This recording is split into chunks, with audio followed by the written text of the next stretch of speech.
I sat there, staring at the polished oak table between us, my hands clenched so tightly in my lap I could feel the imprint of my fingernails against my palms.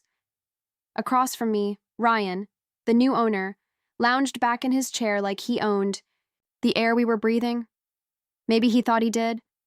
He smiled that thin, insincere smile I had seen him use on everyone else all morning. "Jordan," he said, tapping his pen against a folder with my name on it, "I'll cut to the chase. We're restructuring. And frankly, for someone in your bracket, we're offering a new salary adjustment, effective immediately." He slid the paper across the table. I didn't touch it, didn't need to. The number was printed in bold, almost gleeful lettering, 40% less. 14 years of my life, shaved down to a fraction of its worth in a heartbeat. I looked up at him, searching his face for some hint that maybe this was a mistake, a misunderstanding. But all I saw was boredom, annoyance even, like he couldn't believe I was still sitting there, still breathing his precious air. "Of course," he added with a casual shrug, "you're welcome to accept or explore other opportunities. Totally your call." There was a roaring in my ears, and for a moment the whole room felt smaller, like the walls were closing in. I swallowed, against the dry knot in my throat. 40%. After the late nights the holidays missed, the times I showed up when no one else would. After the promotions I fought for, the crises I fixed when no one else could. After all the loyalty, the sacrifices, I was worth less than half to him.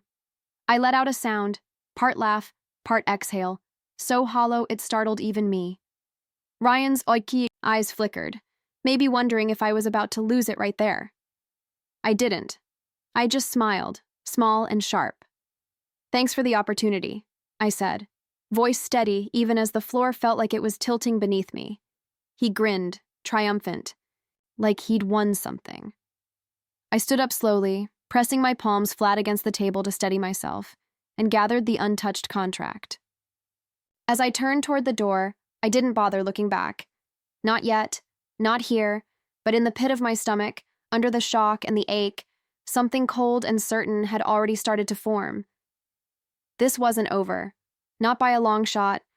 I used to believe that if you gave everything you had, the world would meet you halfway. Maybe that was naive. Maybe it was just hope, wrapped up in long nights and coffee-stained paperwork. I was 22 when I first walked through the glass doors of Carrington Co. Back then, the lobby felt like stepping into the future, polished chrome fixtures, the hum of ambition in the air. I wore a suit that didn't quite fit, and shoes that pinched at the toes, but none of it mattered. I was here. I had made it. Those early days blurred into each other. Early mornings, late nights, endless learning curves. There was a hunger in me back then, a desperate need to prove I belonged. I stayed late when no one asked, took the shifts no one wanted, cleaned up messes I didn't make, and slowly, the place became more than a job. It became a second home.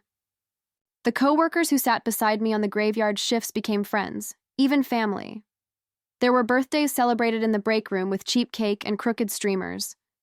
There were after-work drinks that bled into long, tipsy confessions about dreams and regrets. I still remember the first big crisis I solved, a major client about to walk because of a missed deadline. Everyone panicked. I stayed up 3 straight nights, running numbers, smoothing ruffled feathers, promising what no one else dared. And we kept the client. The handshake from the CEO back then felt like a knight's sword tapping my shoulder. "You saved us," he had said, clapping me on the back. I believed him. I believed in them. There were Christmases spent drafting contracts while my family celebrated without me.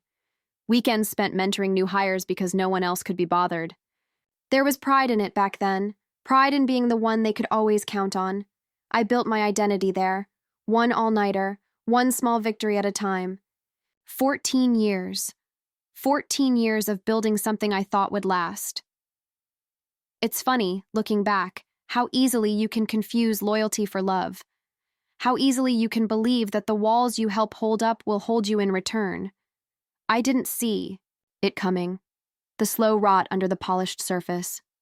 I didn't notice when the handshakes got lighter, the smiles tighter. I didn't see the crack forming in the foundation I had given so much to, not until it split wide open and swallowed me whole. It started small, the way most endings do. Little shifts in the office atmosphere, conversations that quieted when I walked by, meetings I was suddenly left out of. At first, I told myself it was in my head, that transition periods were messy, that a new owner meant new priorities, new ways of doing things. I held my breath and gave it time. I kept showing up, kept doing the work, because that's what loyal people do. But loyalty doesn't mean much when you're standing in the way of someone else's bottom line. Ryan didn't just want to change things. He wanted to gut them. Anything old, anything that reminded him this company had roots deeper than his checkbook, it had to go. The first to leave was Amanda from marketing. She'd been there 18 years, built half the brand with her own. 2 hands, no goodbye party, no announcement, just an empty desk one Monday morning. Then it was Victor from finance. Then Shelley from HR. One by one, the people who had built Carrington into something real, erased like pencil marks.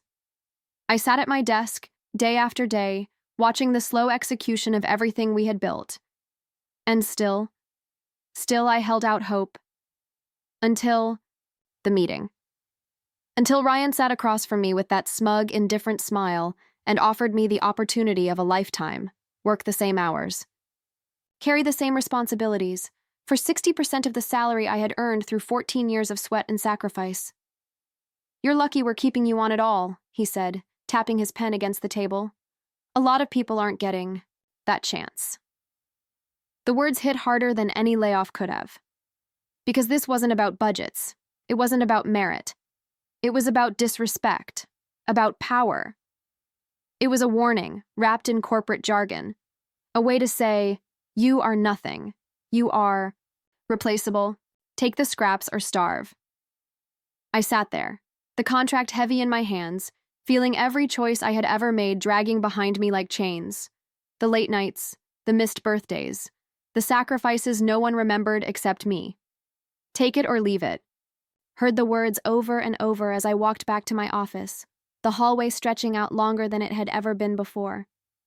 And for the first time in 14 years, I realized something bitter and sharp. They were daring me to leave. Because loyalty, to them, was just another liability to cut loose.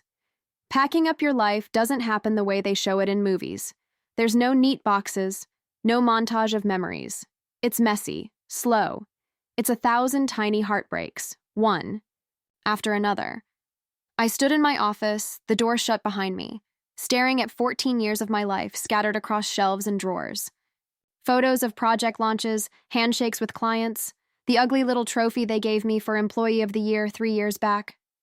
I picked it up, heavy, cheap plastic pretending to be gold, and turned it over in my hand.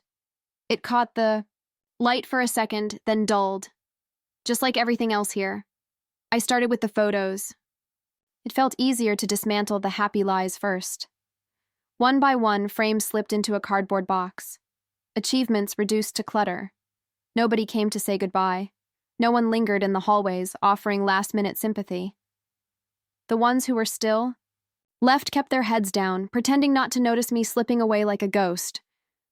I didn't blame them. Fear makes cowards of everyone eventually.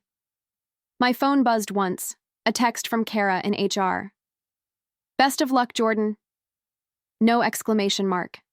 No offer of reference, just a sterile farewell, like I was already buried.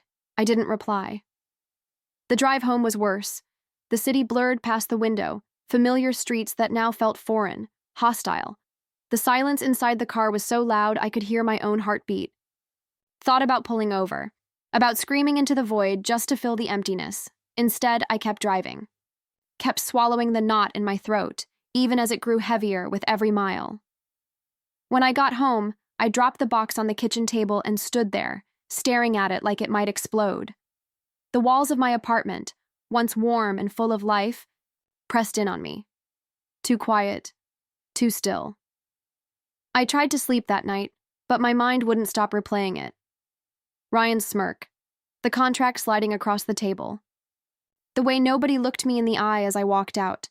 I kept asking myself, what was it all for? 14 years. gone with a handshake and a salary cut. I lay there in the dark, numb and hollow, and let the questions eat away at the edges of me, and, for the first time in my life, I had no answers, just a sinking feeling that I had given everything for nothing. Days blurred together after that. I slept in fits and starts, haunted by restless dreams of boardrooms and unsigned papers. Most mornings I woke up before dawn, staring at the ceiling, wondering what to do next. Unemployment papers sat unopened on the kitchen counter. The idea of starting over felt too big, too heavy. One evening, when the silence got too thick to breathe, I pulled the box of office things toward me. Maybe, I thought, sorting through it would feel like taking control of something, anything. I flipped through old notebooks, folders of project notes, client emails printed out in frantic scrawls. Each page was another bruise, a reminder of how much I had once mattered, and how little that mattered now, until I found it. Buried between two old project folders was a thin, forgotten manila envelope. No label, no markings. I almost tossed it aside without looking. Something stopped me. A flicker of curiosity, or maybe just stubbornness. Inside were printed financial summaries, records I hadn't seen before, payments to outside consultants I didn't recognize. Large sums, approved rapidly, without the usual chains of approval. The dates stood out first, all of them recent. All of them post-takeover. And then the names. Some were obvious fakes. Some matched companies with no real addresses. Shell companies. A slow chill crept up my spine. I dug deeper into my emails, scanning old threads, archived files. The more I looked, the more the pattern emerged. Ryan wasn't just cutting costs. He was bleeding the company dry, charging consulting fees to ghosts, pocketing the difference. It wasn't incompetence. It wasn't restructuring. It was theft. I sat back, my heart hammering so hard I could hear it echo in the quiet apartment. For a long time, I just stared at the screen, the weight of the discovery pressing down on me. Was it worth it? Getting involved? Dragging myself back into the place that had discarded me like garbage? I thought about letting it go. Turning the laptop off, walking away, pretending it wasn't my problem. But deep down, even in the ashes of everything I'd lost, something stirred. A small, sharp edge of anger. Not the wild, desperate kind, but something colder, more deliberate. I closed the laptop carefully, sat there in the fading light, fingers drumming quietly against the table. Maybe they thought they had buried me. Maybe they forgot. Some things grow better underground. I didn't rush. Revenge, real revenge, isn't born in rage. It's born in silence, in patience. The next morning, I made coffee like I always did, sat at the same kitchen table. Only now, there was a clarity that hadn't been there before. I spent hours combing through everything I had, cross-referencing old project approvals, budgets, financial records tucked away on my hard drive. The deeper I dug, the worse it got. Ghost companies, bogus expenses, misreported income streams. Ryan wasn't just skimming. He was gutting the company from the inside out, and no one was paying attention. Or maybe they were too scared to care. Wasn't scared anymore. I reached out to someone I trusted, an old friend from my early days at Carrington, someone who had left years ago to practice corporate law. Her name was Danielle, and she answered on the first ring. Jordan? It's been forever. There was warmth in her voice, a reminder that not everyone had turned their back on me. I told her everything, carefully, quietly. I sent her copies of the files, encrypting them like she taught me. For a long time, there was only silence on the other end of the line. Then Danielle said, "You might have just uncovered something very, very big, bigger than me, bigger than my bruised ego. This wasn't just about revenge anymore. It was about justice." The plan started to form, slow and steady. No rash confrontations, no angry emails. Instead, I would finish my notice period, smile politely, pretend to accept their version of my ending, and when the time was right, When every document was in place, when every witness was quietly ready, I would drop the match. It wasn't easy. Some nights I woke up in a cold sweat, doubting myself, wondering if it was worth it. If fighting back would make me just as bitter as they were. But each time the fear crept in, I remembered Ryan's smirk. I remembered Amanda's empty desk. I remembered the years I gave them, years they tossed aside without a second thought. I wasn't just fighting for myself. I was fighting for every name they erased like it never mattered. I stared out the window as the sun rose, painting the sky in slow golds and pinks.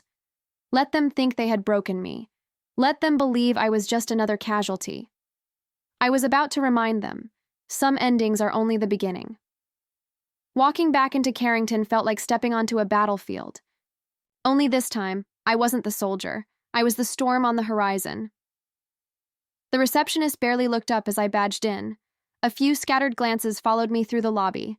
Whispers, quick averted eyes. People could feel it. Change in the time, air.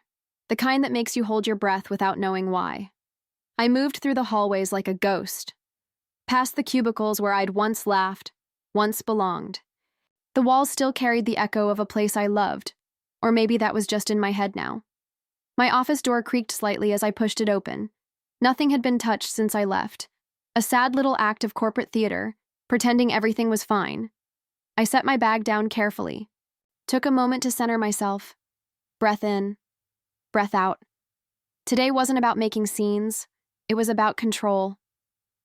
I spent the morning tying up loose ends, handing over reports with mechanical politeness, responding to emails with clipped professional courtesy. Every move, every word was deliberate, calm, measured. I saw Ryan once in the hallway. He strutted past with 2 junior managers trailing behind him like ducklings. He caught my eye for a fraction of a second, and in that second something shifted. He smiled. That same condescending smirk. But underneath it, there was hesitation, confusion. I smiled back. Cool, unbothered, like I knew something he didn't, because I did. By the second day, even the interns were whispering, why was Jordan still here? Why wasn't there a big goodbye? What was happening? People sense when the air changes. Even if they don't know why, they can feel the pressure building. By the third day, Ryan's secretary sent me a meeting invite. Informal, she said. Just a quick chat before I left. I accepted. Of course I did. I walked into that final meeting with my head high, my shoulders squared. Not because I wanted revenge, not because I needed to prove anything, but because I had finally remembered who I was, and I wasn't the one who should be afraid anymore. I sat across from Ryan, mirroring the scene from days ago. Same table, same polished wood, same cheap, hollow smile on his face. Except now, the power between us had shifted, and he could feel it, even if he didn't know why yet. Ryan leaned back in his chair, one arm draped lazily over the backrest, trying so hard to look casual. Trying. So hard to pretend he still held the cards. So, he said, flipping open a slim leather folder, I just wanted to thank you for your contributions. No hard feelings, right? His voice was syrupy sweet, the kind you use when you're trying to distract someone from the knife at their back. I smiled politely, waited a beat longer than was comfortable before answering. No hard feelings, I said smoothly. His shoulders loosened a little, a crack in the armor. You've got a great future ahead, he continued, spinning his pen between his fingers. Maybe a smaller firm will suit you better, less pressure, you know. I let the words hang in the air like smoke. Slowly, I reached into my bag and pulled out a sealed envelope, thicker than any resignation letter he was expecting. I slid it across the table toward him. My fingers lingered on the edge for just a moment, a warning, if he had been smart enough to hear it. Ryan's eyebrows lifted. He chuckled under his breath, like I had just handed him a thank you card. He cracked the seal and skimmed the first page. His smile faltered. By the second page, the color drained from his face. What is this? He muttered, flipping faster now, eyes darting across the lines of text. It's a formal whistleblower complaint, I said quietly. filed with the board, with evidence, with witnesses. I leaned forward, just enough that he could feel the shift in gravity between us. And, I added, voice steady, a resignation, effective immediately. For the first time since he walked into Carrington, Ryan had nothing to say. No cocky retort, no smug grin, just silence. The kind of silence that fills a man when he realizes the ground beneath him is gone. He opened his mouth once, closed it again. Stood up, smoothing down the front of my jacket. My hands were steady now, solid. "You should probably call your lawyer," I said, as casually as someone recommending a restaurant, and with that, I turned and walked out of the room. I didn't run. I didn't look back. I left him sitting there in the ruins he had built for himself, alone, afraid, exposed, and for the first time in months, maybe years, I could finally breathe. The retaliation started almost immediately. 2 days after I walked out, I got the first call from a recruiter, someone I knew casually. "Jordan, just a heads up," she said, voice awkward. "We heard certain things from Carrington." The implications hung between us, heavy and sour, unreliable, disloyal, difficult to work with. Ryan was trying to salt the earth behind me. I hung up, the familiar burn of rage flaring in my chest. But this time, I didn't let it consume me. This time, I was ready. I opened the folder Danielle had helped me prepare. Every email, every document, every timeline, a clean, bulletproof story. One I had been building in silence, while Ryan was busy thinking he had already won. The next morning, I sent out a carefully worded letter to my professional network. Polite, gracious, but clear. I mentioned my gratitude for the opportunities at Carrington, and expressed regret that due to emerging ethical concerns under the new leadership, I had chosen to move on. I didn't accuse. I didn't name names. I didn't have to. The seed was planted. Whispers spread faster than lies. Questions began to form where accusations might have once stuck, and behind the scenes, the real work was already moving. Danielle's legal team had filed official reports with the Department of Labor, the IRS, and corporate fraud investigators. Carrington's books were about to be cracked open wider than Ryan could imagine. Meanwhile, Ryan grew reckless, desperate. I heard through old contacts that he tried to rally the board, paint me as a disgruntled employee. He started offering bonuses to anyone willing to vouch for him, thinly veiled bribes dressed up as promotions. But loyalty bought in fear is brittle. It doesn't hold under pressure. By the third week, anonymous tips started pouring into GES, the board's ethics hotline. Employees leaking emails, screenshots, proof. I barely had to lift a finger. The truth had taken on a life of its own. And Ryan was trapped in the same pit he had dug for everyone else, every attempt he made. To claw his way out only made him sink faster. I watched from a distance, calm, steady. This wasn't revenge, it was gravity. It was justice finding its way home, and there wasn't a damn thing he could do to stop it. It started with a whisper, a rumor that slid between office doors and coffee shop tables. But it didn't stay quiet for long. The auditors showed up on a Monday morning. 3 of them, sharp suits, tighter expressions. They marched through the lobby, clipboards in hand, escorted straight to the executive floor. Word traveled faster than wildfire. Phones buzzed. Chats exploded in whispers and wide-eyed emojis. No one said Ryan's name out loud. Not yet.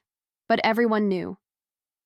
I sat at home that morning, coffee in hand, watching the news ticker scroll by on my laptop. Carrington Co. under investigation for financial misconduct. Just a few lines. Dry. Clinical. But behind those few words, years of betrayal, cruelty, and greed were crumbling. Within hours, more stories surfaced. Anonymous sources, leaked documents, emails showing Ryan's backdoor deals, accounting discrepancies big enough to swallow the company whole. The headlines multiplied. Carrington whistleblower triggers major probe. Insiders reveal culture of corruption post-acquisition. Each one was another stone in the avalanche. By Wednesday, it wasn't just internal. Clients started pulling contracts. Investors demanded meetings. The board, the very people who once clapped Ryan on the back and praised his vision, now circled like vultures. Danielle kept me updated, careful and measured. "They're scared," she said one night over the phone. "And they should be."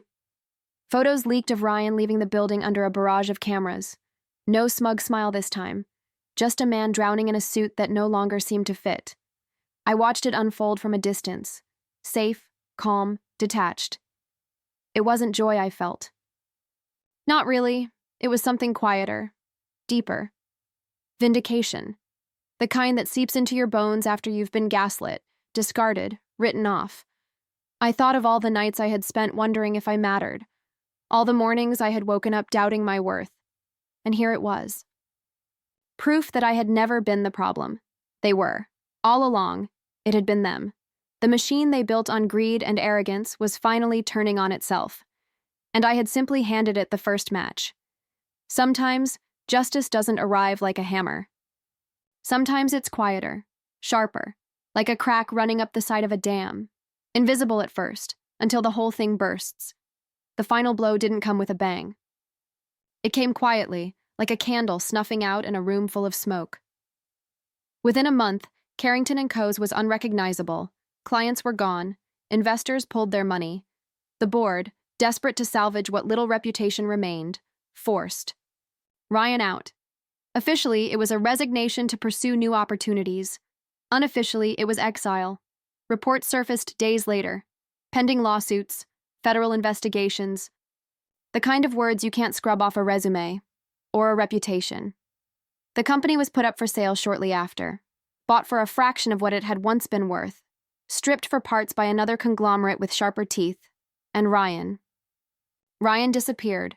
No flashy new CEO roles, no triumphant LinkedIn posts, just a silence that grew heavier the longer it stretched. Sometimes I wondered where he ended up, if he woke up sweating in the middle of the night, replaying every misstep. If he realized, too late, that no empire built on rot could ever stand.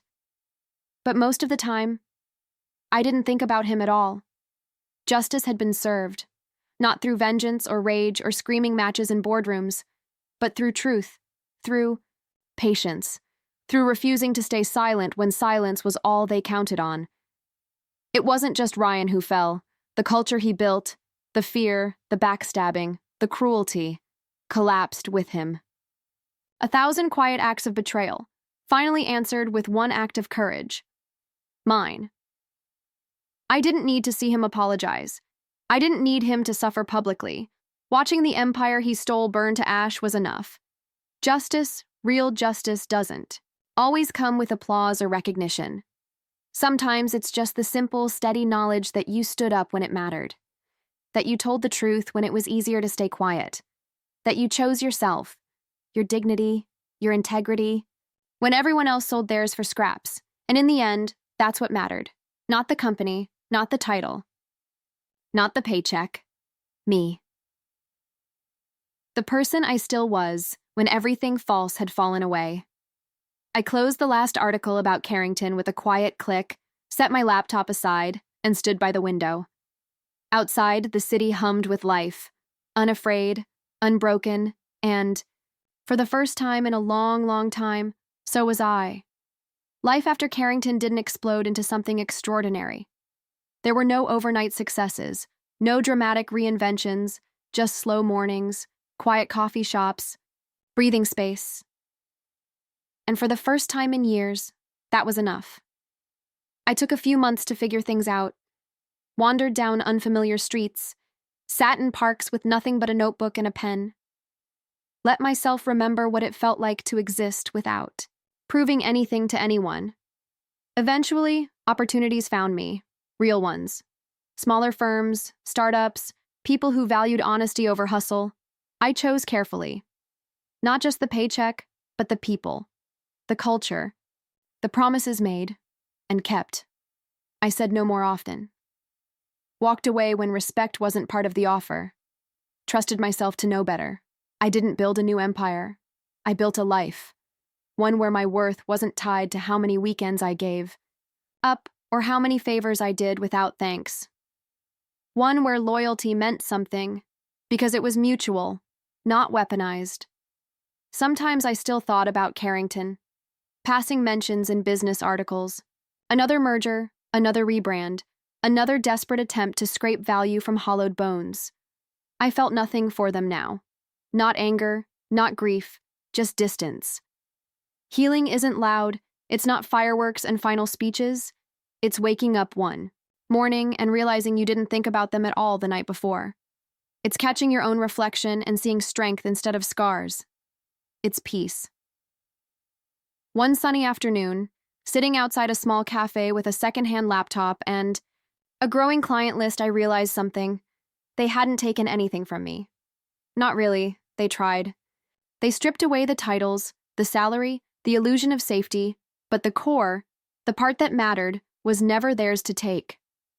I smiled into the sunlight, feeling it warm my skin, and thought, never again will I let someone else decide my value. There's a power in surviving what was meant to break you. A quiet, steady power that hums beneath your skin. I gathered my things, tucked my notebook under my arm, and walked into the bright, busy world. Not with fear, not with anger, but with a heart finally free and a future entirely my own.